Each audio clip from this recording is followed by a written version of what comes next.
তারপরে তোমাকে তো তারা বড় চাকরি দিবে না। আব্দুল্লাহর বক্তব্য শোনো, এরা সব গোলাম, গোলামকে ওরা বড় চাকরি দিবে? খুব মেধা ভালো হিসাবে ওকে বলেছে যে আপনি হলেন সুইপারদের প্রধান, বেতন 5 লাখ। তো এখন যদি ও ঢাকা পিজি হাসপাতালে ডাক্তার, হয়তো বেতন 3 লাখ। তো ওখানে ও 5 লাখ বেতনে তো থাকবেই। আবারও বলছে তোকে সিটিজেন দিলাম, তুমি এর নাগরিক। তো এখন বলছে যে আমি আমেরিকার নাগরিক, আমি আমেরিকার নাগরিক, আমি লন্ডনের নাগরিক। ওর বাপও বলছে, আর মাও বলছে। ছেলে কিন্তু সুইপারের প্রধান। তো ওইরকমই আমি এখন বাড়িতে ঢুকছি, তা আমার আগে এগোনি বাড়ির মালিক আছে। তো ছেলে বের হয়েছে, ছেলে এখন বাপকে বলছে গুড মর্নিং। এখন বাপও বলছে গুড মর্নিং। সকালে ফজরের সালাতের পরের ঘটনা। এখন আমি কি করতে পারি? খেতে বসে আমি এখন বলছি ভাইজান আমি কি বলি, আসলে লন্ডন টাকা ইনকাম করতে এসেছি, ধর্ম বিক্রি করতে আসেনি, আদর্শ বিক্রি করে খেতে রাজি নই। কয়েক কোটি গুড মর্নিং যদি এক পাল্লায় দাও, আর একটা যদি আসসালামু আলাইকুম এক পাল্লায় দাও, বলো তো কোন পাল্লা ভারী হবে? তো তোমার বাপ তোমাকে কি শিখালো? তোমার বাপ মায়ের অবস্থা দেখলে আমার মনে হয় চাঁপাই নবগঞ্জের ভাষা, আমও গেল ছালাও গেল, কাঁদতে কাঁদতে 2 চোখও গেল। আর যদি চাঁপাই নবগঞ্জের ভাষা বুঝতে না পারো, তাহলে ছোটকালে একটা কবিতা পড়েছিল, ওইটা বললে ভালো বুঝতে পারবা। সেটা কি? বাবু বলে মাঝি চাঁদ কেন বাড়ে কমে রে। তো মাঝি বলছে এসব কি আর আমি জানি, তোর জীবন চারা নাই মিছে। মাঝি এই হয় কেন রে, ওসব কি আর আমি জানি, দেখি তোর জীবন আটা নাই মিছে। মাঝি এসব বলতে পারিস, আমি কি ওসব জানি, দেখি তোর জীবন 12 আনাই মিছে। এই পর্যন্ত বাবু পৌঁছেছে। তো বাতাস উঠেছে, নৌকা হিলে উঠেছে। এখন মাঝি বলছে বাবু সাঁতার জানো বাবু? তখন বাবু বলছে না রে মাঝি, না আমি তো সাঁতার জানি না। এখন মাঝি বলছে বাবু এখন দেখি তোর জীবন 16 আনাই মিছে। তোমার বাপের অবস্থা এই, তোমার মায়ের অবস্থা এই, দেখো তুমি তলিয়ে। না না, তোমার মা বুঝে ছেলে মানুষ করা? আরে ছেলে মানুষ করতে হবে জাতির জন্য, জাতিকে পরকালমুখী করার জন্য। তোমার বাপ টাকার স্বার্থে ছেলে মানুষ করেছে। তোমার বাপ জোর করে টাকা নিতে পারবে? তুমি এই দেশে চাকরি করো কোম্পানিতে, 10 লক্ষ টাকা তোমার বেতন, কোম্পানি। আর যে কোম্পানির মালিক সে হলো ভোদাই, ও অক্ষরও চিনে না। কত দেখবে? তাহলে টাকা ভোদাইয়ের না তোমার বাপের? টাকা তো উপর থেকে লেখা আছে, টাকা কত ইনকাম করবা তুমি লেখা আছে উপর থেকে। হায়াতাহা অমাউতাহা অরিস্কাহা অমাসায়েবা। আমি মাস্ক ব্যবহার করিনি, মাস্ক ব্যবহার করে ভাগ্য বাড়াতে আমি রাজি নই। কেন? আল্লাহ নবী বলেছেন যে মানুষের সৃষ্টির 50,000 বছর পূর্বে, আদমের সৃষ্টির 50,000 বছর পূর্বে ওর লেখা আছে 4টে জিনিস। 1 তার মরণ, 2 তার জীবন, 3 তার রুজি, 4 তার বিপদ আপদ। করোনা লেখা আছে। যদি সেদিন তার করোনা লেখা হয়ে থাকে, আর আজকে যদি পাথরের ভেতরে ঢুকে রেহাই পাবে না। তো ঢাকা গেছি আমি এক করোনার লোককে দেখতে। তোর ছেলে মেয়ে বলছে হুজুর ভিতরে আসেন না, হুজুর ভিতরে আসেন না, হুজুর ভিতরে আসেন না। বলো কি তুমি? তোমার বাপের গায়ে হাত দিয়ে দোয়া পড়ে যাব আমি, আব্দুর রাজ্জাক বিন ইউসুফ। করোনার 5 পয়সা দাম দিই না আমি। শোনো, এতে যদি আমারও করোনা হয় বলবো না তোমার বাপের গায়ে হাত দিয়েছিলাম সেই জন্য আমার করোনা হয়েছে। আমি বলবো পৃথিবী সৃষ্টির 50,000 বছর পূর্বে আমার ভাগ্যে করোনা লেখা ছিল, তাই হয়েছে। কি বলো তুমি? অল্প সময়ে আমাকে মোশরেক বানাতে চাও? মাস্ক দিয়ে আমি ভাগ্য বাড়াতে রাজি নই।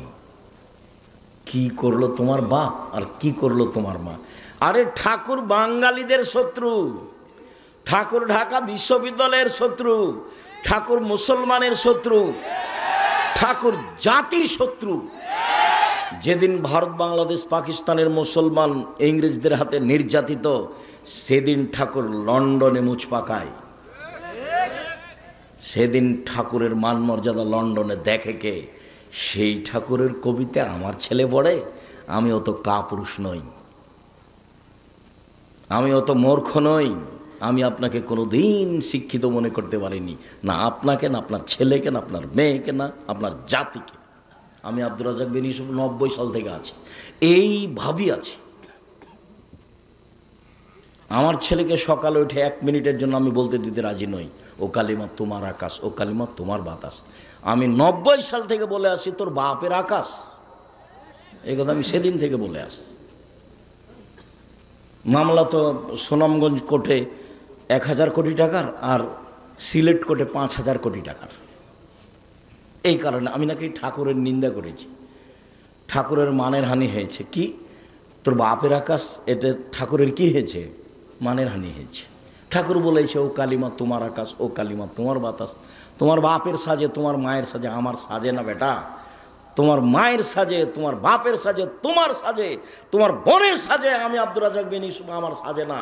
আমি কোনোদিনটা গ্রহণ করিনি।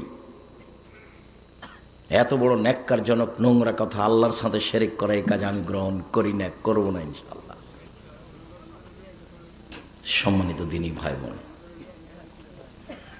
বলছিলাম বিচারের মাঠে আল্লাহ বলবেন, আদম সন্তান শোনো, তোমার যেই পরিমাণ পাপ আমার সেই পরিমাণ ক্ষমা।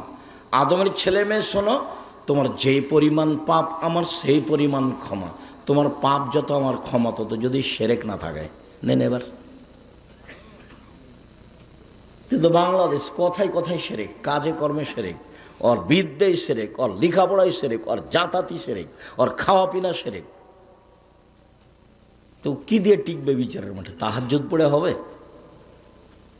তাহাজ্জুদ পড়ে হবে না তো, শিরক বন্ধ করতে হবে। ইঁদারাতে কুকুর পড়েছে, তো বলছে যে 30 বালতি পানি উঠাও, তাহলে কুকুর পবিত্র হয়ে যাবে। তো বলছে ভাইজান কুকুর ভেতরেই আছে, তাহলে কি হবে? উঠাতেই আছে, তো ওঠাতেই থাকলে তো আর হবে না।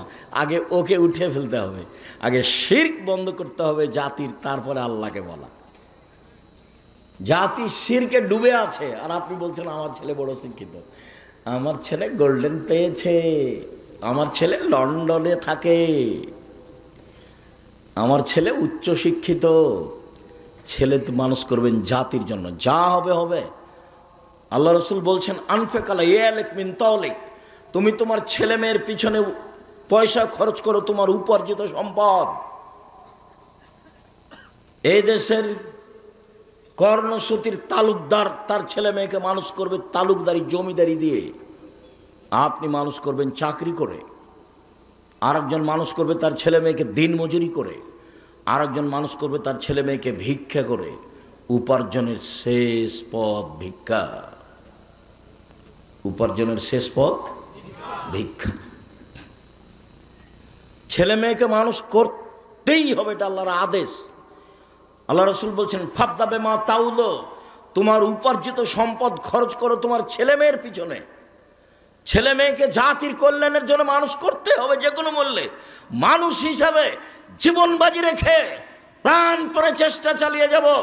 ছেলেকে সমর্পণ করেছি জাতির জন্য, নিজের জন্য নয়।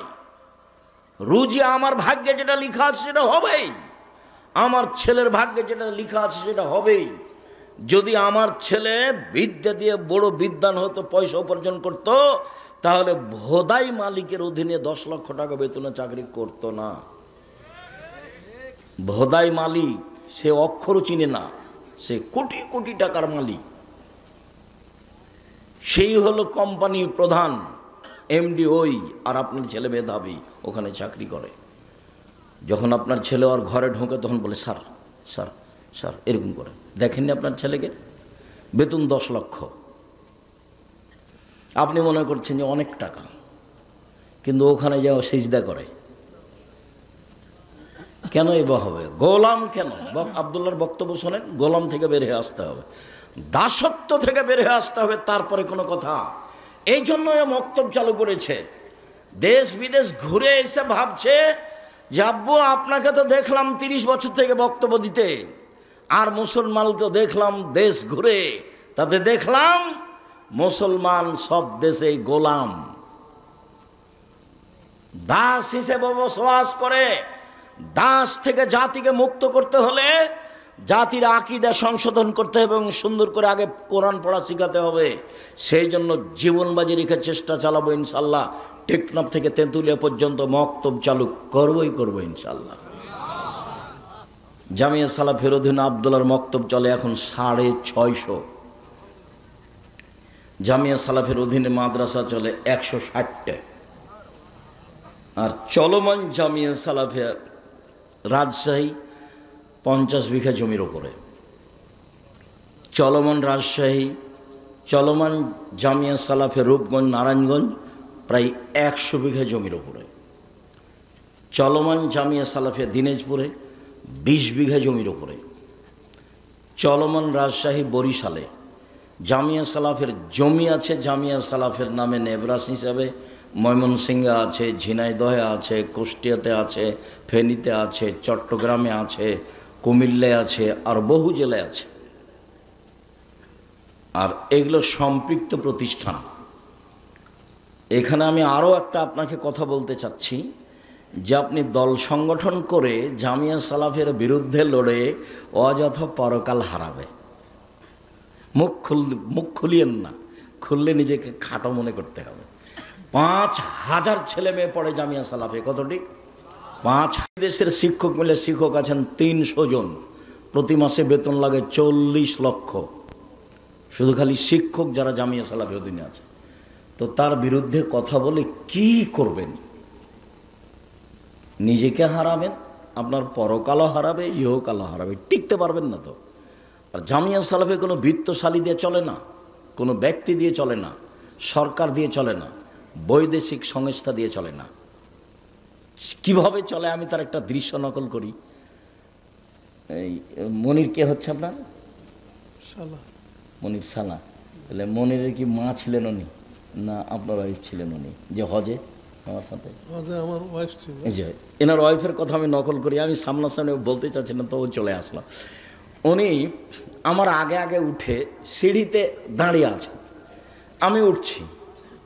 তো আমাকে সামনে পেয়ে বলছে আমি এই 500 রিয়াল আপনার জামিয়া সালাফে দিলাম। একটা 500 টাকার একটা রিয়েল দেখে আমি তাকে চিনি না, জানি না, বুঝি না। জামিয়া সালাফে এইভাবে চলে। 40 লাখ টাকা বেতন এখানে আছে। প্রত্যেক দিন বিকেলে 40-50 লাখের মতো খালি মিস্ত্রি লেবার বিল আছে। কিভাবে চলে আমি সেটাও জানি না। শিক্ষক জানে না জামিয়া সালাফে কিভাবে চলে। ছাত্র জানার তো কোনো প্রশ্নই আসে না। জামিয়া সালাফের রসিদ বই বাহিরে ব্যবহার হয় না। কোনো শিক্ষক রসিদ বই ব্যবহার করতে পারবে না, তাহলে তার জরিমানা হবে। জামিয়া সালাফে কিভাবে চলে ছাত্র জানে না, শিক্ষক জানে না, কমিটি জানে না, আমি ভালোভাবে জানি না, তো আপনি কিভাবে জানবেন? জামিয়া সালাফের নিচে কোনো ভিত্তি নাই, এমনি চলমান ভ্রাম্যমান জামিয়া সালাফে। আর আমি তো কোনো বিত্তশালী নই। আমার আব্বা সাধারণ ছোট কৃষক মানুষ। জমি জায়গা অল্প ছিল, সেটা আমার আব্বাকে মাটি দেওয়ার পরে ভাগ করেছি। কিন্তু আমি জমি জায়গা চিনি, আমার ছোট ভাই চিনে না। আমরা জমি জায়গায় যাই না। আমার মা অপছন্দ করতেন আমাদের জমি জায়গার খোঁজ নেওয়া, সেই জন্য আজও নি না, ওটা খোঁজ খবরই রাখি না আমরা। কিন্তু আমরা ওইটুকুকে সামনে রেখে বলি, কোনো মানুষ আমাকে এই যে 90 সাল থেকে বলতে পারবে না যে আব্দুর রাজ্জাক সাহেব একদিন আমার কাছে পথ খরচ চেয়েছিল, রুজি ওখান দিয়ে দিবে আল্লাহ ইনশাল্লাহ। আপনার কাছে 10 টাকা নিতে হবে, তারপর আমার রুজি হবে, এটা আমি কোনোদিন ভাবিনি। কোনোদিন সভাপতি, সেক্রেটারি, মসজিদ হোক, বক্তব্য হোক, সম্মেলন হোক, কাউকে হিসাব করে একটা বাক্য বলতে হবে এরকম আমার জীবনে কোনোদিন ঘটেনি। এরকম আমার কোনোদিন 1 মিনিটের জন্য ঘটেনি যে আপনাকে হিসাব করে কথা বলতে হবে। আপনি কত বড় মানুষ। কত এমপি মন্ত্রী আমার প্রোগ্রামে আসলো, এসব বলছে যে 1 মিনিট সময় দিবেন। তা আমি ওইভাবে অপমান করিনি যে আমি কোরআন হাদিসের অনুবাদ করছি আর আপনি মধ্যে কথা বলতে চান, এ তো বহু বড় মুশকিল কথা। এইভাবে আমি বলিনি। তাকে আমি বলেছি কোরআন হাদিসের আলোচনা চলছে, মাননীয় মন্ত্রী সাহেব কিছুক্ষণ অপেক্ষা করবেন। আমার কথা বলা শেষ হয়েছে, তখন উনি কথা বলেছেন। কত এমপি মন্ত্রীকে আমি দেখলাম। বক্তব্য ছেড়ে দিয়ে তাকে কথা বলতে দিব, এরকম আমার জীবনে একদিন 1 মিনিটের জন্য ঘটেনি। একবারে একই মাপে আছি 90 সাল থেকে এখন পর্যন্ত, আলহামদুলিল্লাহ। 19-20 আমি বুঝি না। সম্মানিত দিনী ভাই বোন, শিরক মহাপাপ। শিরক যত বড়ই পাপ হোক না কেন, সারা জীবনটাই শিরক করেছেন, এখন আল্লাহকে বলেন, আল্লাহ আমার ভুল হয়েছে, তুমি আমাকে মাফ করো, ইনশাল্লাহ ক্ষমা হয়ে যাবে। উনি ক্ষমার জন্য প্রতীক্ষমান রয়েছেন। কিন্তু এই যে নির্বাচনে আর একজনকে বলেছেন ও খারাপ, এখন আল্লাহর কাছে বলেন তো যে আল্লাহ মাফ করেন আমাকে, বলেন আজীবন পর্যন্ত। কোনো একদিন যদি চেয়ারম্যানের গালি দেওয়া পাপ ক্ষমা হয়ে যায়, তাহলে ইসলাম ধর্ম হবে মিথ্যা, আর আল্লাহ হবেন অত্যাচারী, জালেম। আল্লাহ বলেছেন, ইন্নী হারামতু যুলমা আলাইয়া, আমি আল্লাহ অত্যাচারকে আমার উপরে হারাম করেছি, আমি অত্যাচার করব না।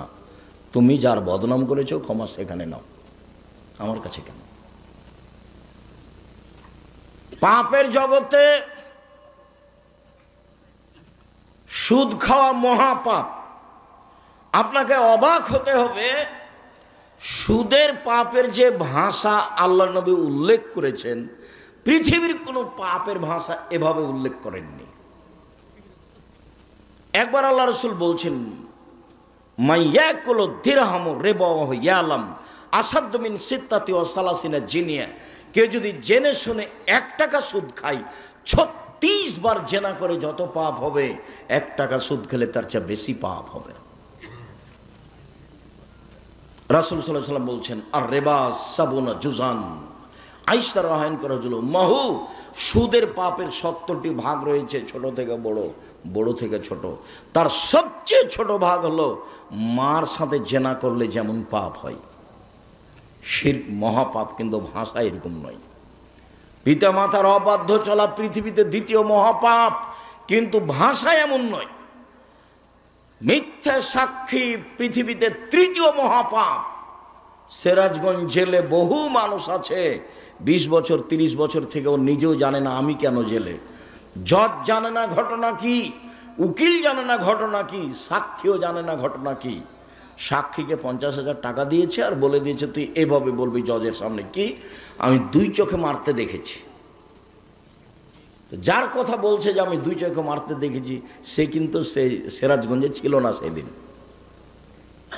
অথচ বলছে যে আমি 2 চোখে মারতে দেখেছি। তাহলে সাক্ষীও জানে না ঘটনা কি, উকিল তো জানেই না, জজ তো জানেই না। এখন যে ব্যক্তি জেলে আছে সেও বলছে ব্যাপারটা কি রে, আমি কেন জেলে? আল্লাহ রাসূল বলছেন, লা ইয়াদরিল কাতিল ফিমা কাতালা ওয়াল মাকতুলু ফিমা কুতিলা। হত্যাকারী বুঝবে না কেন আমি মারছি, নিহত ব্যক্তি বুঝবে না কেন আমি মরলাম। যে মারছে তাকে 1 লাখ টাকা দিয়েছে, বলেছে অমুককে মেরাই, তো এখন ওকে গিয়ে মারছে, তো কেন মারছো তো জানে না। আর যাকে মারা হচ্ছে সে বলছে আমি তাকে চিনি না, আমাকে মারছে কেন, ঘটনা কি, মারলই তো। আল্লাহ রাসূল বলছেন, হত্যাকারী জানে না কেন আমি মারছি, নিহত ব্যক্তি জানে না কেন আমি মরলাম। 20 বছর থেকে জেলে আছো, নিজে জানে না আমি কেন জেলে। ও কি জানবে? জজও জানে না। ও কি জানবে? উকিলও জানে না। ও কি জানবে? সাক্ষীও জানে না। যার কারণে সাক্ষী পৃথিবীতে 3য় মহাপাপ। মিথ্যা সাক্ষী পৃথিবীতে 3য় মহাপাপ। মিথ্যা সাক্ষী পৃথিবীতে 3য় মহাপাপ।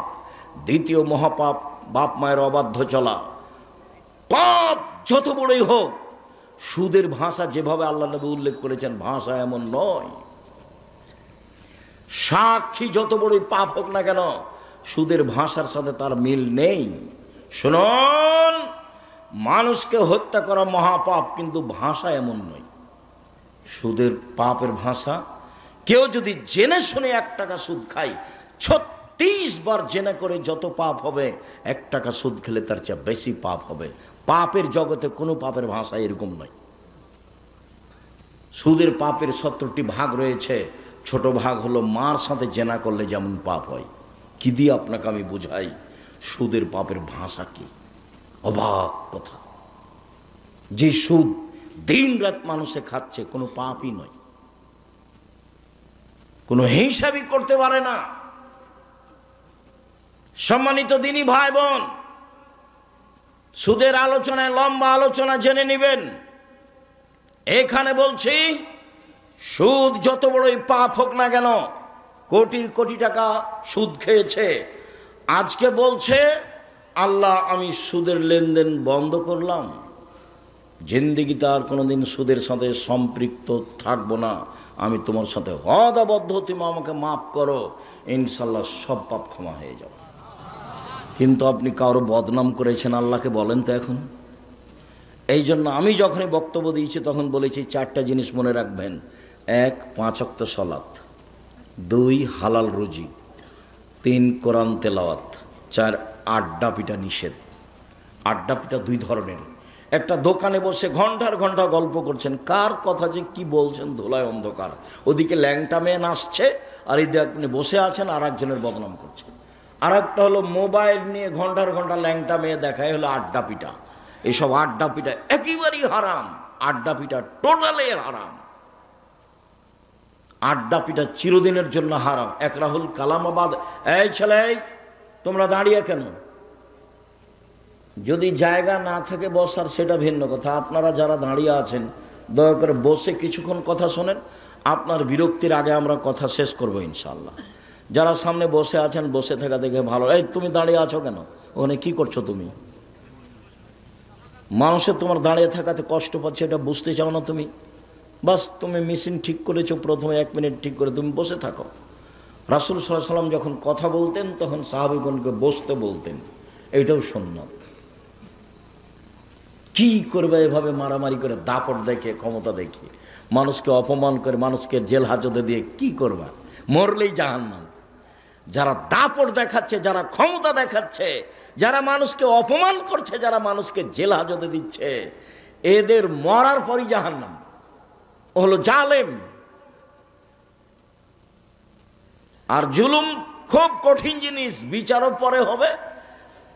যারা জাকাত দেয় না তাদের বিচার পরে হবে কেন? ওরাও জালেম। কিভাবে জালেম হলো ওরা? ওরা ফকির মিসকিনের প্রতি জুলুম করেছে, ফকির মিসকিনের হক দেয়নি। ধনী মানুষ কার টাকা মেরে খেয়েছে?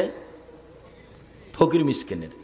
যেহেতু ধনী মানুষ ফকির মিসকিনের টাকা মেরে খেয়েছে, কাজে ও জালেম, এখন আর বিচার পরে হবে। আল্লাহ রাসূল বলছেন তার বিচার পরে হবে, হাত্তা ইউকযা না নাস। সব মানুষের যখন বিচার হয়ে যাবে তখন ধনী মানুষের বিচার হবে। কিভাবে যে হবে আল্লাহই ভালো জানে। তো বুঝাতে হবে কঠিন, সব টাকা বুঝাতে হবে কিভাবে আয় হয়েছে, সবটাই বুঝাতে হবে কিভাবে ব্যয় হয়েছে। এই ছেলে শোনো, টাকা ইনকাম করবা ব্যবসা করে, উপার্জনের 4টা পথ। একটা দিন মজুরি, সন্ধ্যায় টাকা শেষ। একটা চাকরি, 25 দিনে টাকা শেষ প্রায়। আর একটা হলো জমি চাষ, সমান সময় না হয় লস, সমান সমান না হয় লস। 4 ব্যবসা। রাসূল সাল্লাল্লাহু আলাইহি ওয়াসাল্লাম বলছেন সত্যবাদী বিশ্বস্ত ব্যবসায়ীরা নবীগণের সাথে জান্নাতে থাকবেন। কি আবার অবাক কথা! আল্লাহ রাসূল বলেছেন 2টা মেয়ে লালন পালন করে নবীর সাথে থাকা যায় এভাবে। তখন বাপ মনে করেছে যে আমার তো 2টা মেয়ে, তো আমি বিবাহসাদী দিয়ে দিয়েছি, 2টা কেন আমার 5টা মেয়ে। বাপও খুব খুশি। কিন্তু আল্লাহ রাসূল যে এইভাবে বলেননি। আল্লাহ রাসূল বলেছেন ফাআল্লামাহুন্না, মেয়েকে বিদ্যা শিখিয়ে দিল। 2 আদাবাহুন্না, তাকে শিষ্টাচার শিখিয়ে দিল। আহসানা ইলাইহিন্না, তার সাথে সদাচরণ করলো। ওয়াজাওয়াজাহুন্না, তার বিবাহ শাদী দিয়ে দিল। সেই বাপ আমার সাথে জান্নাতে এভাবে থাকবে। তো আপনার মেয়েকে শিক্ষা দিয়েছেন, কি যে শিক্ষা দিয়েছেন, তার নখটা বড় আছে, বলেন তো এটা কোন শিষ্টাচার? তার নখে নেইল পালিশ আছে, বলেন তো এটা কোন শিষ্টাচার? নেইল পালিশ তো ইহুদি খ্রিস্টানদের পতিতালয়ের মেয়েদের বৈশিষ্ট্য। ইহুদি খ্রিস্টানদের পতিতালয়ের মেয়েরা নখে নেইল পালিশ দেয়। আপনার মেয়ের কপালে টিপ আছে। হিন্দু মেয়েদের বিবাহ করার 10টি পদ্ধতি আছে, তার একটি পদ্ধতির নাম রাক্ষসী বিবাহ। মেয়ের পিতা বিবাহ দিবে না, আপনি জোর করে বিবাহ করবেন তো কপালে টিপ দিতে হবে, তাহলে বিবাহ হয়ে গেছে। সেই টিপ এসেছে হিন্দুদের পক্ষ থেকে। বলেন আপনি মেয়েকে কি শিষ্টাচার শিখালেন? আপনার মেয়ে পরচুলা ব্যবহার করে বড় খোপা দেখাই, বলেন কি শিষ্টাচার শিখালেন? ভুরু তোলে চিকন করে রেখেছে, এইটা কি শিষ্টাচার? দাঁত ছিলে ফাঁকা ফাঁকা খোলা খোলা করে রেখেছে, এইটাই কি শিষ্টাচার? উঁচু স্যান্ডেল পরে নিজেকে লম্বা দেখাই, এইটাই কি শিষ্টাচার? ব্রেসের পরে নিজেকে যুবতী দেখাই, এইটাই কি শিষ্টাচার? সামনের চুল ছোট করে রেখেছে, এইটাই কি শিষ্টাচার? আস্কারা মাস্কারা কি কি মুখে লাগিয়ে ভ্যানে ঘুরছে, ভ্যানে চড়ে, ভ্যানওয়ালা কি স্বামী, রিক্সাওয়ালা কি স্বামী, সেভাবে ওভাবে ঘুরছে, এইটাই কি শিষ্টাচার? ভ্যানিটি ব্যাগ নিয়ে সিরাজগঞ্জ বাজারে চলে গেছে, এইটাই কি শিষ্টাচার? কোনটা শিষ্টাচার? আল্লাহ রাসূল বলছেন যে ওই পিতা আমার সাথে জান্নাতে থাকবে যে পিতা মেয়েকে বিদ্যা শিখিয়ে দিল, 1, 2 শিষ্টাচার শিখিয়ে দিল, 3 ভালো আচরণ করলো, 4 বিবাহ শাদী দিয়ে দিল, সেই পিতা আমার সাথে জান্নাতে এইভাবে থাকবে। জান্নাতে রাসূলের সাথে থাকা কঠিন। একজন সাহাবী রাসূলের সাথে রাতে ছিলেন, তো অজুর পানি আর মেশক নিয়ে রাসূলের কাছে উপস্থিত। আল্লাহ রাসূল খুব খুশি হয়েছেন, বাহ ভালোই তো, তুমি তো অজুর পানি নিয়ে এসেছো, তুমি তো মেশক নিয়ে এসেছো, খুব খুশি। সালমা শেতা, তুমি যা চাও চাও আমি দিয়ে দেবো। মুহাম্মদ সাল্লাল্লাহু আলাইহি ওয়াসাল্লাম বুঝতে পারেন যে ও কি চাইবে। নবী হলে কি হবে, গায়েবের খবর জানেন না। আমার মাঝাবি ভাইরা মনে করছেন যে নবী গায়েবের খবর জানেন। পাশের একটা লোক, পাশে বউ ঘুমাননি, এমনি ভান করে শুয়ে আছেন আয়েশা রাদিয়াল্লাহু তাআলা আনহা, আর রাসূল মনে করছেন যে আয়েশা ঘুমিয়ে গেছে, অথচ আয়েশা বলছে যে আমি ভান করে ঘুমিয়ে আছি।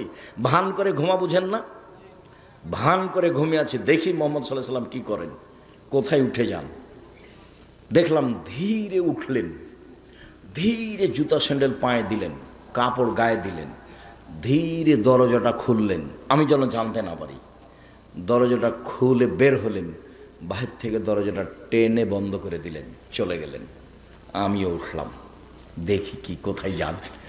আসলে আল্লাহ রাসূল কোথায় যাচ্ছেন এটা আয়েশার মৌলিক খেয়াল হলো, আমাকে বাদ দিয়ে এ রাতে আবার কোনো স্ত্রীর কাছে যান নাকি, এটা হলো আয়েশার খেয়াল। আর আল্লাহ রাসূল যাচ্ছেন মরা মানুষের জন্য ক্ষমা চাইতে, কবরস্থানে বাকিউল গারকাতে যাবেন। জান্নাতুল বাকি তার নাম নয়, তার নাম হচ্ছে বাকিউল গারকাত। ভারত বাংলাদেশ পাকিস্তানের নাম দিয়েছে জিন পাহাড়, আর জান্নাতুল বাকি কবরস্থানের নাম দিয়েছে জান্নাতুল বাকি, নাম বাকিউল গারকাত। তো এবার উঠে দেখছেন, দেখি কোথায়, ওই যে কবরস্থানে 100 গজ দূরে হবে, আর পাশেই মসজিদে নববীর সাথে কবরস্থান। ওই যে হাত তুলে দোয়া করলেন, 1 বার 2 বার 3 বার হাত তুলে দোয়া করলেন, তারপরে হাঁটতে লাগলেন ফিরে। আমিও ঘুরে হাঁটতে লাগলাম, দেখলাম জোরে হাঁটলেন, আমিও জোরে হাঁটলাম, দেখলাম একটু দৌড়াচ্ছে, আমিও জোরে দৌড়াচ্ছি। আমি আগেই বিছানায় চলে এসেছি। আমি যখন আগেই বিছানায় চলে এসেছি, আমার পাশে এসে বলছেন, কি খবর আয়েশা, হাঁপাচ্ছ কেন? তখন আমি বললাম যে আমি তো মিথ্যে কথা বললে জিবরাইল আপনাকে বলে দিবে, আসলে আমি পরীক্ষা করছিলাম আপনি যান কোথায়। তো দেখলাম এই হাদিস মুসলিম। সম্মানিত দিনী ভাই বোন, কথা প্রসঙ্গে কথা এসে সেই জন্য বলছিলাম পাপের জগতে বড় পাপ মানুষের বদনাম, গীবাত, কিন্তু মানুষের সাথে জড়িত পাপ। জেনা মহাপাপ। রাসূল সাল্লাল্লাহু আলাইহি সাল্লাম বলেন, আল বিকর বিল বিকরে জিলদু মিয়া তাগরিব সানা। অবিবাহিত ছেলে মেয়ে যদি জেনা করে 100 লাঠি পিটিয়ে এলাকা থেকে 1 বছরের জন্য তাড়িয়ে দিতে হবে। তিনি বলেন, আসাইবা বিসাইবা রাজম। বিবাহিত পুরুষ নারী যদি জেনা করে তাহলে তাকে ইট ঢেল পাথর দিয়ে মেরে মেরে মেরে ফেলতে হবে, তাকে মারতেই হবে। বিবাহ করার পরে জেনায় লিপ্ত হলে তার বেঁচে থাকার পৃথিবীতে কোনো পথই নেই। 3 শ্রেণীর মানুষকে হত্যা করতে হয়, 2 শ্রেণীর মানুষের বাঁচার পথ আছে। 1, কেউ বলল আমি কোরআন মাজিদ মানি না, তাহলে ও মোরতাদ, সরকারিভাবে তাকে হত্যা করতে হবে, সরকারিভাবে তাকে ফাঁসির মঞ্চে নিয়ে যাওয়া হয়েছে, ফাঁস গলায় দেওয়া হবে। ও বলছে আমার ভুল হয়েছে, আমার ভুল হয়েছে, আমার ভুল হয়েছে। কোরআন মাজিদ আল্লাহর বিধান, আল্লাহর কালাম, আমি ভুল স্বীকার করলাম, তখন তাকে ফাঁস থেকে নামিয়ে নিতে হবে। পাপ ছিল হত্যার। 2, কেসাস। আপনি আমাকে হত্যা করেছেন, আমার বাপ আপনাকে হত্যা করে নেবে, এর নাম কেসাস। কোরআন মাজিদে উল্লেখ হয়েছে আয়াত, কত হাদিস।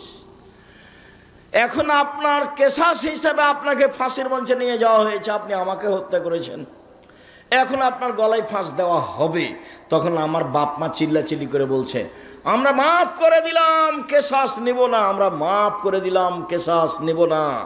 তাহলে তাকে ফাঁস থেকে নামিয়ে নিতে হবে।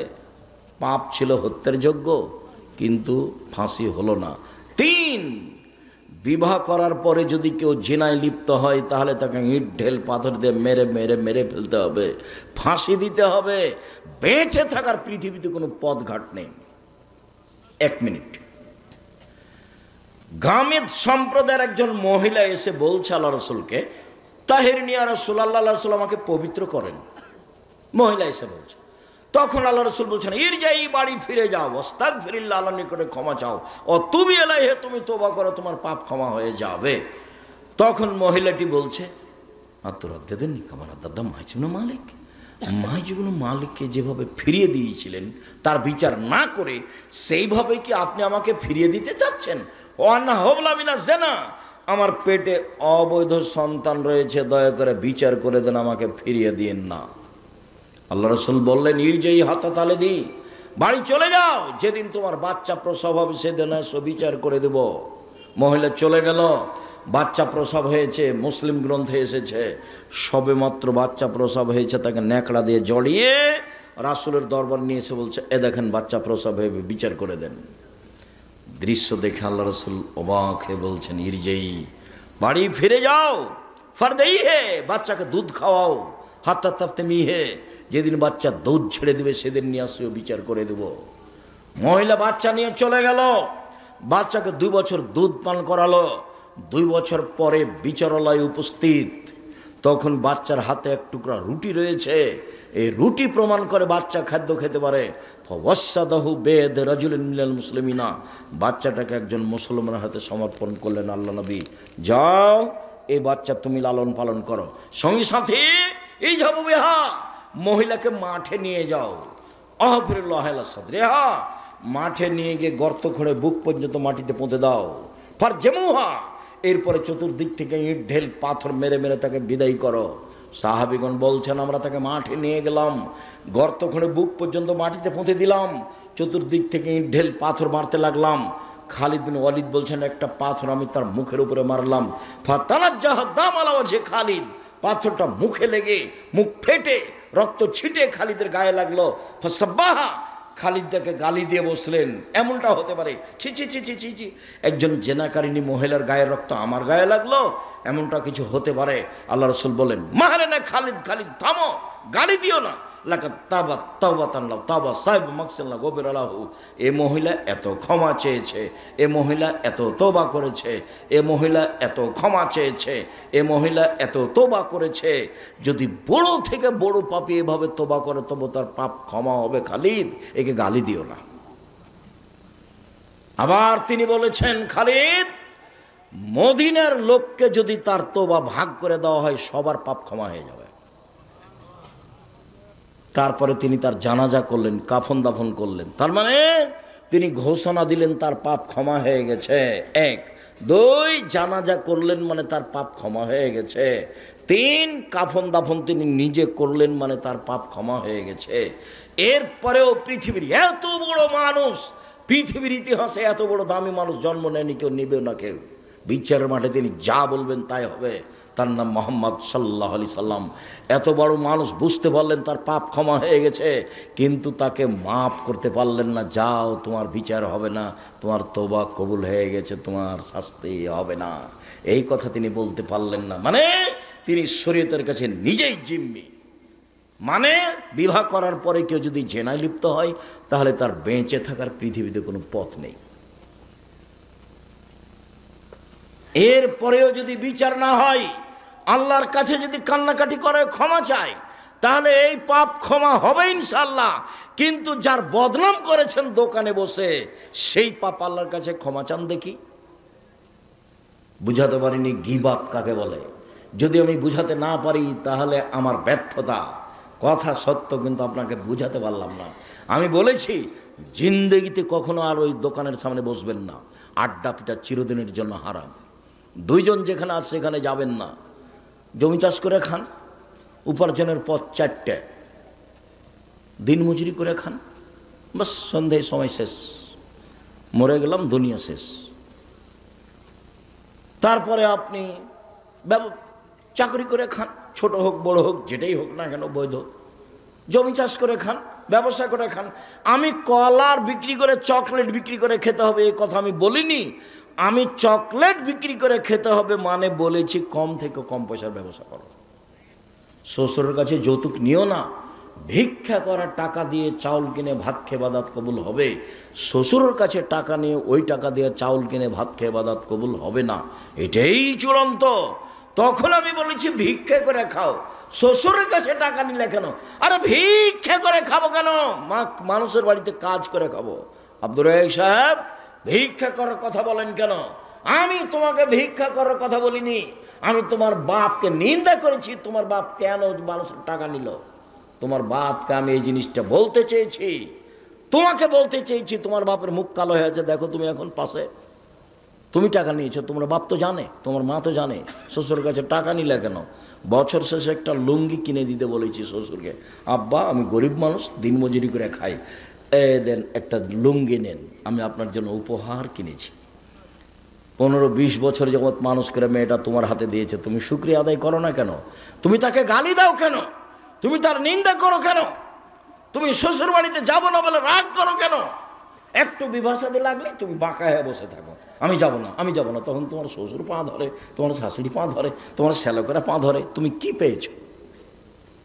কি হয়েছো তুমি এমন? শ্বশুরের সাথে কথা বলো না, রাগ করে থাকো কেন? থাকবা, ভদ্র হতে শিখো, কাজ করে খেতে শিখো। ভদ্র হতে শিখো, কাজ করে খেতে শিখো। মানুষের বাড়িতে কাজ করে খালো, নিজের একটা গর্ব বহাল থাকবে। সম্মানিত দিনী ভাই বোন, বলছিলাম জেনা মহাপাপ। এরপরে যদি আল্লাহর দরবারে ক্ষমা চাই, ক্ষমা হয়ে যাবে ইনশাআল্লাহ। মানুষের বদনাম করে আল্লাহর দরবারে ক্ষমা চাইলে ক্ষমা হবে না। জুবাইর ইবনে মুতঈম রাদিয়াল্লাহু তাআলা আনহু বলেন, রাসূল সাল্লাল্লাহু আলাইহি ওয়াসাল্লাম বলেছেন, লা ইয়াদখুলুল জান্নাতা কাত্তাবুর লাউমাম, যারা চুগলখড়ি করে, যারা বদনাম করে, যারা গীবত করে, তারা জান্নাতে যাবে না, তারা জান্নাতে প্রবেশ করবে না। যেসব পাপের কারণে সরাসরি জাহান্নাম ঘোষণা হয়েছে তার একটি বড় পাপ হলো গীবত। এই ছেলে বসো, পরিবেশ নষ্ট করে না যেন কেউ। একটু ধৈর্যের পরিচয় দেন। আপনার বিরক্তির আগে আমরা কথা শেষ করব ইনশাল্লাহ। আপনি দয়া করে কোনো কাজ দেখাবেন না। দোকানপাটে বসে আছেন কেন? আজকেই বাজার করতে হবে? এটা তো হলো নিম্ন শ্রেণীর মানুষের কাজ, এটা হলো ইতর শ্রেণীর মানুষের কাজ। আপনি না বলবেন আব্দুর রাজ্জাক সাহেব আমাদেরকে নিম্ন শ্রেণীর ইতর শ্রেণীর বললেন। আরে আমি তো এই ভাষা বললাম, আল্লাহ এর চেয়ে বেশি করে বলেছে। আল্লাহ বলছেন, বুঝেও বুঝে না ওরা অন্তর আছে, বুঝে না। দেখেও দেখে না ওরা চক্ষু আছে, দেখে না। শোনেও শোনে না ওরা কান আছে, শোনে না। উলায়েকা কালানাম, তারা পশু প্রাণীর মতো, তারা গরু ছাগলের মতো, তারা কুকুর শৃগালের মতো, বালহুমাজাল বরং তার চেয়ে খারাপ। আমি এখানে কোরআন হাদিসের কথা বলছি, আপনি দোকানে বসে আড্ডা পিটেন। মানে কি বুঝাতে চান আপনি আমাকে? আজকে জিলাপি কিনতে হবে, আজকে মিষ্টি কিনতে হবে, আজকে ওখানে চা খেতে হবে, এই কোন হিসাব? এটাই মানবতা? একই ভালো বলা হয়? রাসূল সাল্লাল্লাহু আলাইহি ওয়াসাল্লাম বলছেন, সমাজের দায়িত্ব পালন করবে অধমের সন্তান অধম, লোকা ইবনে লোকা, অধমের সন্তান অধম। এটা হলো বাংলা ভাষা। আর এটা এলাকা হিসেবে ভাষা নিতে পারেন। তখন আমি বলেছি রংপুর, দিনাজপুর, লালমনিরহাট, নীলফামারী, কুড়িগ্রাম, পঞ্চগড়, ঠাকুরগাঁ, গাইবান্ধা, বগুড়া, জয়পুরহাট, এসব এলাকার ভাষায় সমাজের যেদিন লোক দায়িত্ব পালন করবে, বেন্যার বাচ্চা বেন্যা। আর চাঁপাইনবাবগঞ্জ, রাজশাহীর ভাষায় ছোট লোকের বাচ্চা ছোট লোক। আমি এই কথা বলিনি, ভাষাটা আল্লাহ রাসূল বলেছেন, লোকা ইবনে লোকা, অধমের সন্তান অধম, নিম্ন শ্রেণীর সন্তান নিম্ন শ্রেণীর লোক। ঢাকার ভাষা আমি ভাষাটা বলতে পারলাম না, অমুকের পোলা অমুক, এই ভাষা আমি আপনার সামনে বলতে পারলাম না। আল্লাহ রাসূল বলছেন সমাজের যেদিন দায়িত্ব পালন করবে এইরকম মানুষ, লোকা ইবনে লোকা, বাংলা ভাষা অধমের সন্তান, অধম। নিম্ন শ্রেণীর লোকের ছেলে, নিম্ন শ্রেণীর লোক যেদিন সমাজে দায়িত্ব পালন করবে, আমি কি করতে পারি, মুহাম্মদ সাল্লাল্লাহু আলাইহি সাল্লাম এইভাবেই বলছে। একজন পল্লীর বেদুন মানুষ এসে বলছে, মাতা সাত, কিয়ামত কবে হবে? তখন আল্লাহ রাসূল বলছেন, এই যা উসাদাল আমর, এই যে জয়াতিল আমানাত ফান্দাজের সাত, যেদিন 10 পয়সা ধ্বংস করা হবে সেদিন কিয়ামত হবে। তখন পল্লীর অশিক্ষিত মানুষ বলছেন যে 10 পয়সা ধ্বংস করা হলে কিয়ামত হবে, এই ভাষা আমি বুঝতে পারলাম না। তখন আল্লাহ রাসূল বলছেন, এই যা উসাদাল আমর ইলা গায়রি আহলি ফান্দাজের সাত, যেদিন দায়িত্ব অযোগ্য মানুষের হাতে তুলে দেওয়া হবে সেদিন কিয়ামত হবে। হেডমাস্টার অযোগ্য, হেড মাওলানা অযোগ্য, প্রিন্সিপাল অযোগ্য, ভাইস চ্যান্সেলর অযোগ্য, জেল সুপার অযোগ্য, মেম্বার, চেয়ারম্যান, এমপি, মন্ত্রী, ডিসি, এডিসি, দায়িত্বশীল যে যেখানে দায়িত্ব পালন করে যখন অযোগ্য হবে তখন কিয়ামত হবে। সব আত্মসাৎ করবে, টাকা মেরে খাবে, সেদিন কিয়ামত হবে। দেখেন, মরণ একদিন আসবে, বইয়ে বইয়ে বিস্তারিত লিখে রেখেছি সব। জেনা এমন ভাবে বেড়ে যাবে, গাধা যেমন গাধীর সাথে মিলে লজ্জা বোঝে না, ষাঁড় যেমন গাভীর সাথে মিলে লজ্জা জানে না, মানুষ সেদিন খোলা মাঠে জেনা করবে, লজ্জা বুঝবে না। জেনা মানুষের কাছে পাপের কাজ নয়। 3টা পাপের কারণে ভূমিকম্প হবে, ভূমিকম্পে মানুষ আতঙ্কিত। 3টা পাপের কারণে ভূমিকম্প হবে। 3টা পাপের কারণে সন্ধ্যায় ছিল মানুষ, সকালে হবে শোর বানর। সন্ধ্যায় থাকবে মানুষ, সকালে হবে শুক্র বানর। সব সমস্যা নেমে আসবে 3টা পাপের কারণে। এক, এই যে সারিবুল খমুরা, মানুষ যখন নেশাদার দ্রব্য পান করবে তখন 3টা বিপদ নেমে আসবে। তার একটা হলো ভূমিকম্প। 2, জাহরাতুল কায়নাত, মেয়েরা যখন নাচবে, সব মোবাইলে মেয়ে নাচে, সব দোকানে মেয়ে নাচে, প্রায় সব বাড়িতে মেয়ে নাচে, প্রায় সব ঘরে মেয়ে নাচে। ভূমিকম্প তো স্বাভাবিক ব্যাপার। মেয়েরা যখন নাচবে তখন ভূমিকম্প হবে। যারা মোবিল মাসেব, যখন বাদ্যযন্ত্র বাজবে, সব মোবাইলে বাজনা বাজে, সব দোকানেই বাজনা বাজে, প্রায় সব বাড়িতে বাজনা বাজে। ভূমিকম্প দেরি হচ্ছে, এটাই আলহামদুলিল্লাহ। রাসূল সাল্লাল্লাহু আলাইহি ওয়াসাল্লামের কথা অনুপাতে দেরি হওয়ার কথা নয়। সম্মানিত দিনী ভাই বোন, বলছিলাম রাসূল সাল্লাল্লাহু আলাইহি ওয়াসাল্লাম বললেন, হাল তাদরুনা মাল গীবাত, সঙ্গী সাথী বলতে পারো গীবাত কাকে বলে? সঙ্গী সাথী বলতে পারো গীবাত কাকে বলে? সঙ্গী সাথী বলতে পারো গীবাত কাকে বলে? তখন আল্লাহ রাসূল বলছেন, সাহাবাগণ বলছেন, আল্লাহ রাসূল আলাম, আল্লাহ এবং আল্লাহ রাসূল ভালো জানেন গীবাত কাকে বলে, আমরা বলতে পারছি না। তখন আল্লাহ রাসূল বলছেন, যিকরুকা আখাকা বিমাকরাহ, তুমি তোমার ভাইয়ের কথা বলছো, ও যদি শুনতে পাই, তাকে যদি খারাপ লাগে, এটাই হলো গীবাত। শোনো, তুমি কারো কথা বলছো, ও যদি শুনতে পাই, তাকে যদি খারাপ লাগে, এটাই হলো গীবাত। আল্লাহ রাসূলের মুখের ভাষা। আল্লাহ রাসূল গীবাতের সংজ্ঞা দিচ্ছেন, পৃথিবীর মানুষ শুনে রেখো, তুমি কারো কথা বলছো, ও যদি শুনতে পাই, তাকে যদি খারাপ লাগে, এটাই হলো গীবাত। এই পর্যন্ত আল্লাহ রাসূল বলতেই সাহাবীগণ বলে উঠলেন, আরে তাই ইনকানা ফিয়া মাকুলো, আল্লাহ রাসূল যদি চুরি করে থাকে, আমি বলি চোর, তাহলেও কি গীবাত? আল্লাহ রাসূল যদি জেনা করে থাকে, আমি বলি জেনাকার, তাহলে কি গীবাত? তখন আল্লাহ রাসূল বলছেন, শোনো, ইনকানা ফিয়া মাতাকুল্লো ফাঁকা দিগতাবতাহু, ও যদি চুরি করে থাকে তুমি বলো, তাহলে গীবাত। ও যদি জেনা করে থাকে তুমি বলো, তাহলে গীবাত। মেকুন মাতাকুল্লো ফাঁকা বাহাত্তাহু, আরও যদি না করে থাকে তুমি বলো, তাহলে অপবাদ। ও যদি না করে থাকে আর তুমি বলো, তাহলে অপবাদ। গীবাতের ক্ষমার পথ হলো হাত ধরে ক্ষমা নিতে হবে, 1। 2 হলো, যদি হাত ধরে ক্ষমা না নেন, বিচার মাঠে নেকি দিয়ে বুঝিয়ে দিতে হবে। কয়টা নেকি করেছেন? আপনারা হিসাব যখন নেকি থাকবে না, তখন কি হবে? তখন আল্লাহ রাসূল বলেছেন, ওর পাপ গীবাত পরিমাণ নিতে হবে, দিয়ে ও জান্নাতে চলে যাবে, আর এ যাবে জাহান্নামে। এটা বিচারের পদ্ধতি। আর যদি অপবাদ হয়, তাহলে 80 লাঠি। যদি অপবাদ হয়, তাহলে কত লাঠি? 80 লাঠি ছাড়া আপনি পবিত্র হবেন না। কেন আপনি দোকানে বসতে গেলেন? আপনাকে আমি কতবার বলেছি, দোকানের সামনে যাবেন, আসসালামু আলাইকুম, আহমাদ লবণ আছে? জি আছে, 1 কেজি লবণ দাও। আহমাদ মরিচ আছে? জি আছে, 200 মরিচ দাও। বাস নেওয়া শেষে, টাকা দেওয়া শেষে, আসসালামু আলাইকুম। ওখানে আপনি বসলেন কেন? আপনাকে যে আমি বলেছি 2 জন যেখানে বসে আছে সেখানে বসবেন না। আর আপনার বাড়িতে কোনো মহিলা মানুষ গেছে ধান চাউল কর্জ নিতে, তখন গিয়েই বলছে, আর শুনেছো বুবু, চাঁপে নওমজের ভাষা, এখন এই সিরাজগঞ্জে বুবু বলে কি না আমি জানি না, শুনেছো বুবু এই এই এই ঘটনায় অমুক মেয়ের কথা শুনেছ? তখন আপনার স্ত্রী বলে, চুপ থাকেন, মুখ খুলবেন না। মানুষের বদনাম করেন কেন? আর একবার মুখ খুললে আপনাকে আমি চাউল কর্জ দিব না, জান। আর আপনার ওই স্ত্রীর যদি স্বভাব হয়, কি বলো তো, একটু বসেলে, আরে বসো, পরে আগে বলো না, তাহলে কি হবে? গীবাত আবার শুনতে ভালো লাগে। আর যে শত্রু পক্ষ, ওর যদি গীবত হয় আরো ভালো লাগে। আর এমন শান্তি পায়, ও যদি বিপদে পড়ে তাহলে বলে ঠিক হয়েছে। বিপদগ্রস্ত ব্যক্তি যদি শত্রু হয় তাহলে খুব খুশি। আমি নিজে চোখে গরু জবাই করতে দেখেছি, যে খুশি হয়েছে তা কি জবাই করতে দেখেছি? গরু জবাই করতে দেখেছি। কেন? ও বিপদে পড়েছে সেই জন্য। আর 2 ভাই গন্ডগোল করে ঢেঁকি কেটে ভাগ করে নিচ্ছে, এটা আমার চোখের সামনে। ঢেঁকি কেটে কি করেছে? ভাগ করে নিয়েছে।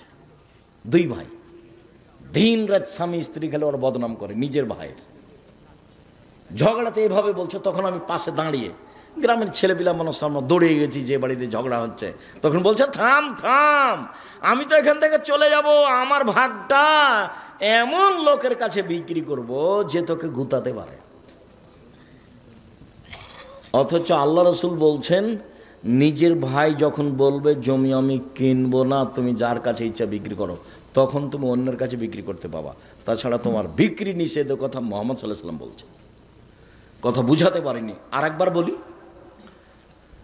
আমাদের গ্রামের লোকটা বলছে ওর ভাইকে ঝগড়াই, যে শোন, আমি তো এখান থেকে চলে যাব, তা আমার জমির ভাগটা তোকে দিব না, এমন মানুষের কাছে বিক্রি করব যে মানুষ তোকে কি করতে পারে? গুতাতে পারে, উচিত শিক্ষা দিতে পারে। অথচ আল্লাহ রসুল বলেছেন যে ভাইয়ের ভাগ বিক্রি করতে পাবে না ভাইকে না বলে। যখন ভাই বলবে ঠিক আছে ভাই, আমি তোমার ভাগ কিনতে পারছি না, যেখানে ইচ্ছে সেখানে বিক্রি করো, তখনই অন্যের জায়গাতে বিক্রি করো, অন্যের কাছে বিক্রি করতে যা বিক্রি নিষেধ। কিভাবে বদনাম গড়ে উঠছে সমাজে! দল করলে, সংগঠন করলে, দলাদলি করলে, মারামারি করলে এটা হবে একবারে গীবাত বদনামের বন্যা। আমি বসে আছি, হঠাৎ করে ওই সাংবাদিক ঢুকেছে প্রতিষ্ঠানে। আমি সাধারণত কারোর সাথে এরকম কথা বলি না, তো আমি অফিসে কি কাজে বসেছিলাম, চলে এসেছি। তা আমার সাথে এখন কথা বলছে, বলছে যে আপনার প্রতিষ্ঠানে এটা ঘটেছিল। তখন আমি বলছি, সেই কথা এখন কেন? ভিক্ষা করে খেতে পারেন না? এই কাজ করতে কেন এসেছেন? সাংবাদিকতায় হারাম। সাংবাদিকদের কাজই হলো মিথ্যা কথা কি করা? প্রকাশ করা। একটু পরে বলছি, দেখেন মিথ্যা কথা প্রকাশ করা কত কঠিন। আল্লাহ তাআলা বলছেন, ওয়ালা তাজাসসু, পৃথিবীর মানুষ তোমরা দোষ ত্রুটি উদ্ঘাটন করো না। দোষ ত্রুটি উদ্ঘাটন করা চিরদিনের জন্য হারাম। তিনি বলছেন, ওয়ালা তাহাসসু, মানুষের গোপন কথা কান লাগিয়ে শোনো না। যারা মানুষের গোপন কথা কান লাগিয়ে শোনে তাদের কানে বিচারের মাঠে তামা সীসাকে গলিয়ে জাহান্নামের আগুনে গলে কানে ঢেলে দেওয়া হবে। মানুষের গোপন কথা শোনা হারাম, মানুষের দোষ ত্রুটি উদ্ঘাটন করা হারাম। রাসূল সাল্লাল্লাহু আলাইহি ওয়াসাল্লাম বলেন, মান সাতারা মুসলিমান সাতারাহুল্লাহু ফিদ দুনিয়া ওয়াল আখিরা। কেউ যদি মানুষের দোষ ত্রুটি দুনিয়াতে ঢেকে রাখে, আল্লাহ বিচারের মাঠে তার দোষ ত্রুটি ঢেকে রাখবেন। 1 মিনিট এদিকে লক্ষ্য করেন, এই ছেলে ঘুমিয়ে আছো নাকি? এদিকে লক্ষ্য করো। আল্লাহ তাআলা বিচারের মাঠে একজন পাপীকে নিয়ে আসবেন, নিয়ে এসে তারা বাহু দিয়ে আড় করে রাখবেন, কাউকে দেখতে দিবেন না, দিয়ে তার আমলনামাটা সামনে ধরে বলবেন, দেখো তো এগুলো কি তোমার পাপ? ওদিকে আড় করে আছে, কেউ যেন দেখতে না পায়। আল্লাহ বলছেন এভাবে, দেখো তো এটি কি তোমার পাপ? তখনও বলবে জি, এগুলি আমার পাপ। তখন আল্লাহ বলবেন, তুমি কি মনে করো আমার ফেরেশতারা অন্যায় লিখেছে? তখনও বলবে জি না, আমি এটা বলি না যে ফেরেশতারা অন্যায় লিখেছে। তখন আল্লাহ বলবেন, তুমি আমাকে কিছু বলতে চাও? তখন লোকটা বলবে জি না, আমি কিছু বলতে চাই না। তখন আল্লাহ বলবেন, শোনো, তোমার একটা ভালো ভাস ছিল, তুমি মানুষের দোষ ত্রুটি ঢেকে রাখতে। তুমি মানুষের দোষ ত্রুটি ঢেকে রাখতে পারো, আমি আল্লাহ হয়ে তোমার দোষ ত্রুটি ঢেকে রাখতে পারি না। যাও, তোমার বিচার হবে না, তোমাকে মাফ করে দিলাম। বলেন সাংবাদিকের কি হবে? ওর আর কোনো রুজির পথ নেই। আমি ভিক্ষে করে খেতে বলছি, এটা তো একটা গতি আমার। দিনমজুরি করে খাবে, আরো দুনিয়াতে অনেক পথ আছে। চকলেট বিক্রি করেই খেতে হবে তা তো নয়, কলা বিক্রি করে খাবে, জুতা স্যান্ডেল বিক্রি করে খাবে, কাপড় চোপড় বিক্রি করে খাবে, অনেক পথ আছে উপার্জনের। এই অটো চালানোর চেয়ে, অটো দিয়ে রাস্তা ঘেরার চেয়ে ব্যবসা করা ভালো। জুতা স্যান্ডেল রাস্তায় বিক্রি করো, অত রিক্সের উপরে বোঝা নিতে গেলে কেন? ছোট থেকে ছোট ব্যবসা করো। সত্যবাদী বিশ্বস্ত ব্যবসায়ীরা কোটিপতি, জান্নাত কিনবে কোটি টাকার ব্যবসা করে।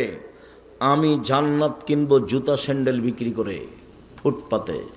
আমি বিশ্বস্ত, 10 টাকা দিয়ে জুতা কিনেছি, 12 টাকা বিক্রি করব, 40 টাকা বিক্রি করব না। ঢাকা বাইতুল মোকাররমে চতুর্দিকে জুমার দিন জিনিস বিক্রি হয়, কাপড় চোপড়। একজন বলছে পাঞ্জাবি, তখন আর এক বলছে 3000। একজন বলছে পাঞ্জাবি, তখন আর একজন বলছে 3000। তার মানে সন্ধ্যা পর্যন্ত পাঞ্জাবি বিক্রি হলো 3000 টাকা করে। এখন দুইজন বাড়ি যাচ্ছে আর বলছে যে পাঞ্জাবিগুলোর দাম 300 করে রে, 3000 করে বিক্রি করেছি। তো এইভাবে ফাঁকি দিয়েছে। আপনি 3 মাস পরে গিয়ে দেখেন আর দোকানও নাই, লোকটাও নাই, কিছুই থাকবে না। মিথ্যা কথায় ফাঁকি দিয়ে ব্যবসা করলে এমনি হারাবে, ওটা রাসূল বলেছেন।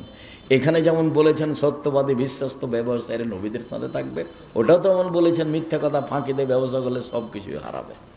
সম্মানিত দিনী ভাই বোন, রাসূল সাল্লাল্লাহু আলাইহি ওয়াসাল্লাম বলেন, লা তুজুল মুসলিমিনা, পৃথিবীর মানুষ তোমরা মুসলমানকে কষ্ট দিও না। ওয়ালা তুয়াইরু, তাদের নিন্দা করো না। ওয়ালা তাত্তাবিউ আওরাতিহিম, তোমরা মানুষের পিছনে পড়ো না। মাইয়াত্তাবি আওরাত আখিল মুসলিম, পৃথিবীর কোনো মানুষ যদি কোনো মানুষের পিছনে পড়ে, বদনামের পিছনে পড়ে, ইয়াত্তাবিল্লাহ আওরাতাহু, তাহলে আল্লাহ তার পিছনে পড়ে যাবেন। ওমাই ইয়াত্তাবি আওরাতাল ইয়াবজাহু ওয়ালাউ কানা ফি জাওফির আলী, আর যার বিরুদ্ধে আল্লাহ চলে গেছেন, আল্লাহ তাকে অপমান করেই ছাড়বেন। ও যদি মানুষের বদনাম করার পরে ওর বাহনের পেটের ভিতরে ঢুকে যায়, একটা মানুষের বদনাম করার পরে ও তার উটের পেটের ভিতরে ঢুকে গেছে, কথার কথা পাথরের মধ্যে ঢুকে গেছে, তবু আল্লাহ সেখানে কি করবেন? তাকে অপমান করেই ছাড়বেন। ভুলেও কোনোদিন মানুষের পিছনে পড়বেন না, নইলে আল্লাহ আপনার পিছনে পড়ে যাবে, তখন আপনি আর টিকতে পারবেন না। আল্লাহর সাথে মোকাবেলা করে আপনি পারবেন? টিকতে পারবেন না। ফেন্সুগঞ্জ সিলেটের ওসি বলছে আপনি সিগনেচার করেন, মামলা আমি চালাবো। তখন আমি বলছি ভাইজান, আমি মানুষের বিরুদ্ধে মামলা করব না। আমি বলছি মানুষের বিরুদ্ধে আমি মামলা করব না। ও চালাতে পারে না মামলা, আমি কেন চালাবো? তো ওই চালাই, ওর তো ক্ষমতা আছে। ওই মানুষে মামলা চালাতে গেলে তাহলে মানুষের মতো হয়ে যাবে, ও যদি চালায় তাহলে তার মতো হবে। তো আমি ছোট কাজে যাবো কেন? ওই করুক। অকি করার সুযোগ দিই, মানুষের পিছে পড়বেন না। রাসূল সাল্লাল্লাহু আলাইহি সাল্লাম বলছেন, মান কানা জাওয়াজহাইনে ফি দুনিয়া কানা ইয়াউমাল কিয়ামা ফি লিসানানে ফি ওয়াজহি আও ফি ফামিহি, যে ব্যক্তি মানুষের বদনাম করবে দুনিয়াতে, বিচারের মাঠে তার মুখে হবে 2টা আগুনের জিহ্বা। যে ব্যক্তি মানুষের বদনাম করবে দুনিয়াতে, তার মুখে হবে বিচারের মাঠে 2টা আগুনের জিহ্বা, এক মুখে 2টা জিহ্বা। আনাস রাদিয়াল্লাহু তাআলা আনহু বলেন, একদা রাসূল সাল্লাল্লাহু আলাইহি ওয়াসাল্লাম বললেন, জিবরাইল আমাকে উপরে নিয়ে যাচ্ছেন। আল্লাহ নবী বলছেন, জিবরাইল আমাকে উপরে নিয়ে যাচ্ছেন। হঠাৎ দেখি অনেক মানুষ, তাদের লম্বা লম্বা তামার নখ, একমেসুন ওজুহুম, নখ দিয়ে একবারে মুখের উপরে খামচা মেরে গোস্ত তুলে ফেলছে, আবার নখ দিয়ে বুকের উপরে খামচা মেরে এইসব গোস্ত তুলে ফেলছে। আল্লাহ রাসূল বলছেন, জিবরাইল মান হাউলাই, এরা কি? একই কথা, এরা কারা? তারা কেন তাদের নিজের নখ দিয়ে মুখের গোস্ত তুলে ফেলছে? কেন নিজের বুকের গোস্ত তুলে ফেলছে কেন জিবরাইল? ঘটনা কি? জিবরাইল বলছেন, হাউলাই আল্লাযিনা ইয়াকুনা ফি আরাজিন নাস, এরা হচ্ছে ওরা যারা মানুষের বদনাম করত। জীবনে কোনোদিন মুখ খুলবেন না, মুখ বন্ধ। বাঁচার পথ তিনটে, বাঁচার পথ তিনটে। 1, মুখ বন্ধ রাখেন, জান্নাত হবে। 2, জরুরি প্রয়োজন ছাড়া বাড়ির বাইরে যাবেন না, জান্নাত হবে। 3, পাপের জন্য কাঁদতে শিখুন, জান্নাত হবে ইনশাআল্লাহ। রাসূল সাল্লাল্লাহু আলাইহি ওয়াসাল্লাম বলেছেন, গাভীর বাঁট ওলান থেকে চাপ দিয়ে দুধ বের করে ভিতরে ঢোকানো যায় না যেমন, আল্লাহর ভয়ে কাঁদে যে সে জাহান্নামে যাবে না তেমন। কতদিন বলেছি, একাই নির্জনে আল্লাহর ভয়ে কাঁদতেছে কোন পাপকে সামনে রেখে। যার চোখের পানি আল্লাহর ভয়ে ঝরে, ওর গাভীর বাঁটে আবার দুধটা ঢোকানো যেমন অসম্ভব, দহন করার পরে তার জাহান্নামে যাওয়া তেমনি অসম্ভব। এ কথা আমি বলিনি, এ কথা মুহাম্মদ সাল্লাল্লাহু আলাইহি সাল্লাম বলেছেন। তখন তিনি বললেন, পৃথিবীর মানুষ, জাহান্নাম থেকে বাঁচার 3টা পথ। 1, মুখ বন্ধ রেখো, ভালো কথা ছাড়া মুখে ব্যবহার করো না। 2, জরুরি প্রয়োজন ছাড়া বাড়ির বাইরে যাও না। আপনি তো ভাত খাওয়ার পরে হাতটাই ভালো করে মুছেন না, খালি চলে যাচ্ছেন দোকানের দিকে, ওখানে গল্প করবেন। সেই জন্য আপনার চরিত্র কেউ না বুঝলে আপনি তো বুঝেন। দোকানে বসে থাকতে আপনাকে ভালো লাগে, আর আপনি মুরব্বী মানুষ, কষ্ট নিয়েন না। আপনি আমার দিনী ভাই, আপনাকে আমি ভালোবাসি। আপনি বাড়িতে টিভি রেখেছেন, রাত 3টার সময় উঠেছেন তাহাজ্জুদ পড়বো বলে, দিয়ে অজু করে কষ্ট করে এখন জায়নামাজে দাঁড়াবেন, তখন মনটা চলে একটু দেখি টিভিটাতে কি আছে, এই সময় একটু দেখি। যেমন টিপ দিয়েছেন তেমনি ভারতের ল্যাংটা মেয়ে চলে এসেছে বিশাল আকৃতিতে। তাহাজ্জুদ কোথায় হারিয়ে গেছে? মন দিয়ে চলে শয়তান, সবসময় শয়তান মনের উপরে চলে। মানুষের ভেতরে 2টা জিনিস, একটা হলো আত্মা, পাপের আদেশ করে, আর একটা হলো আকল, বিবেক। ও বলে না, করা হবে না, ও করা হবে না, সব সময় ঝগড়া করছে 2 জন। আত্মার আকল, আত্মার আকল, আত্মা।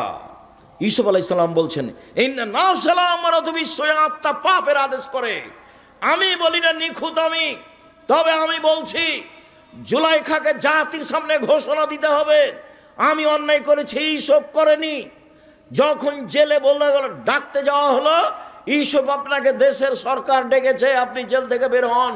তখন ইউসুফ আলাইহিস সালাম বলছে, জি না, আমি জেল থেকে বের হব কেন? আগে জুলাইখাকে জাতির সামনে ঘোষণা দিতে হবে আমি অন্যায় করেছি, ইউসুফ করেনি। যতক্ষণ পর্যন্ত খোলা মাঠে জুলাইখা ঘোষণা না দিবে, ততক্ষণ পর্যন্ত আমি ইউসুফ জেল থেকে বের হব না। যদিও ইন্না নাফসাল্লাহ আমারাতু বিসসুই, মানুষের আত্মা পাপের আদেশ করে, মানুষের আত্মা পাপের আদেশ করে। আমি জুলাইখার সাথে অন্যায় করবো কি করবো না সেটা পরের কথা, তবে আগে জুলাইখাকে জাতির সামনে ঘোষণা দিতে হবে। ও বলেছে জুলাইখার স্বামীর সামনে, শোনেন, আমি আপনার অবর্তমানে আপনার আমানতের খেয়ানত করিনি, আমি বের হইনি কেন? আমি কেন বললাম লে আলামা আন্নাহু লাম ইয়াকুন ফিল গাইবে, অদৃশ্যে জুলাইখার স্বামীর অবর্তমানে ইউসুফ অন্যায় করেছে, আমানতের খেয়ানত করেছে, এটা যেন বুঝে নিতে পারে যে আমি অন্যায় করিনি, আমি অন্যায় করিনি, আমি খেয়ানত করিনি আমানতের, আমি জুলাইখার সাথে অন্যায় করিনি।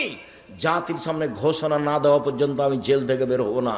আমাদের নবী মুহাম্মদ সাল্লাল্লাহু আলাইহি সাল্লাম বলছেন, ইউসুফের ধৈর্য আমার চেয়ে অনেক বেশি, ইউসুফের ধৈর্য আমার চেয়ে অনেক বেশি। আমি যদি 12 বছর জেলে থাকতাম, আর যদি সরকারের পক্ষ থেকে আমাকে ডেকে পাঠানো হতো, তাহলে আমি বলতাম চলো চলো চলো চলো। এই কথা মুহাম্মদ সাল্লাল্লাহু আলাইহি সাল্লাম বলছেন। তাই বলছেন যে ইউসুফের ধৈর্য আমার চেয়ে অনেক বেশি। ইউসুফ বলছেন, জি না, আমি জেল থেকে বের হবো কেন, ওকে ঘোষণা দিতে বলো। তখন জুলাইখা নিজে ঘোষণা দিল জাতির সামনে, আমি অন্যায় করেছি, ইউসুফ করেনি। তখন তিনি জেল থেকে বের হলেন। মেয়ে মানুষ বিপজ্জনক। আল্লাহ রাসূল বলছেন, মা তারাক্তু বাদি ফিতনাতান আযার আল রিজাল মিনাস, আমার জীবনে ছাড়িনি কোনো বস্তু যেটা পুরুষের জন্য বেশি বিপজ্জনক হতে পারে নারীদের চেয়ে। আমার জীবনে ছাড়িনি কোনো বস্তু যেটা পুরুষের জন্য বিপজ্জনক হতে পারে নারীদের চেয়ে। নারী হচ্ছে পুরুষের জন্য সবচেয়ে বিপজ্জনক বস্তু। রাসূল সাল্লাল্লাহু আলাইহি ওয়াসাল্লাম বলেছেন, ইন্নাল মারাতা তুকবালু ফি সূরাতি শায়তান ওয়া তুদবারু ফি সূরাতি শায়তান, মহিলারা শয়তানের বেশ ধরে আসে, মহিলারা শয়তানের বেশ ধরে যায়, মহিলারা শয়তানের শয়তানের বেশ ধরে আসে, মহিলারা শয়তানের বেশ ধরে যায়। শোনন দিনী বোন, আপনাকে আমি নিন্দা করতে আসিনি। আরে আপনাকে আমি শয়তান বলবো কেন? আপনাকে তো আমি খাদিজার মতো মনে করি, আপনাকে আমি আয়েশার মতো মনে করি। দেখবেন 1 মিনিট খাদিজা দেখবেন, আয়েশা 1 মিনিট দেখবেন, দেখায় আপনাকে 1 মিনিট এদিকে দেখেন। মেয়ে কথা বলছো কেন? চুপ থাকো।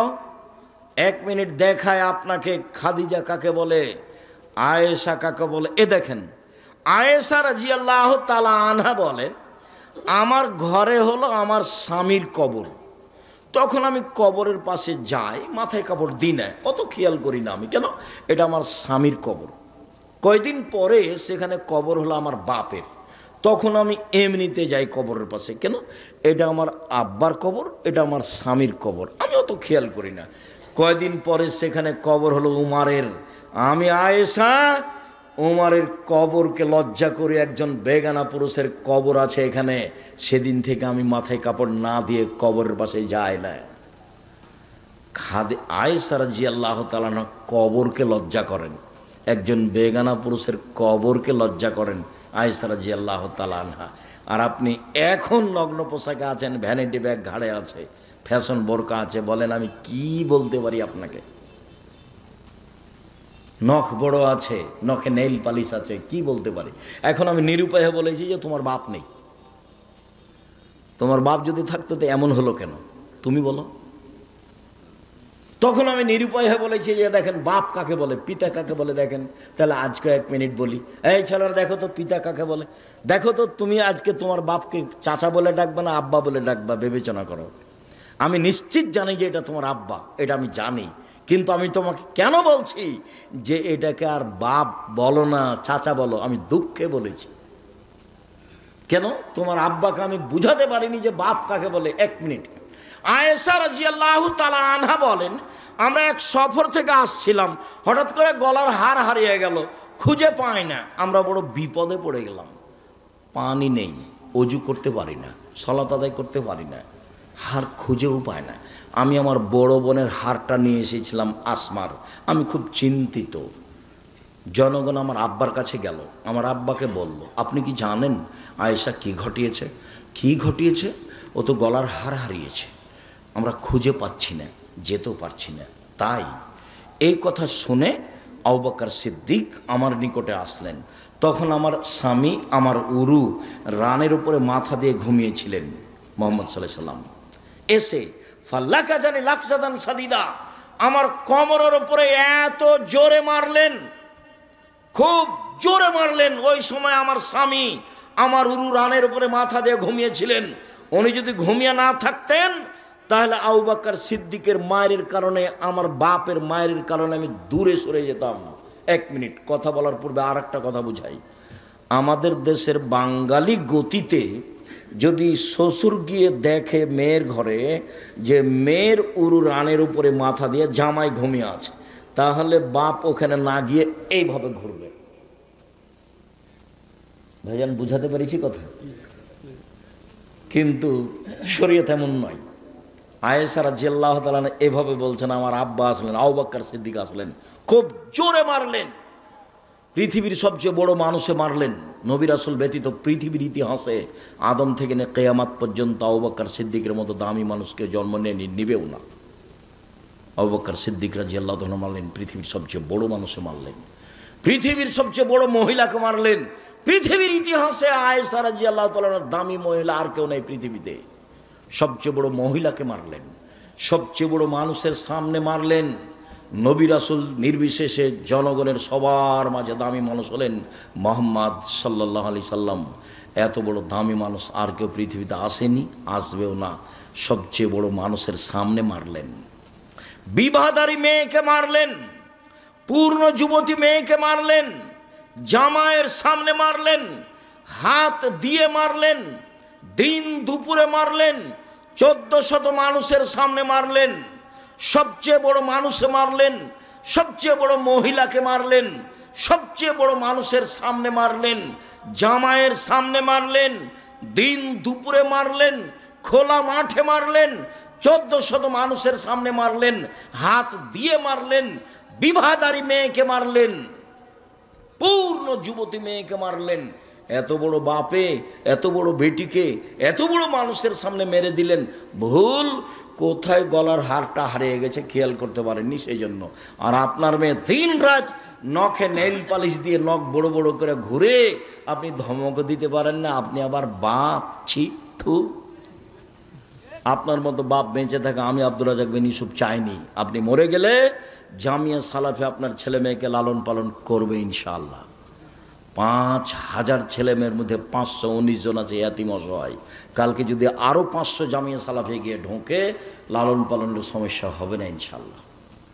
আপনার মতো বাপ আমি বেঁচে থাকা চাইনি।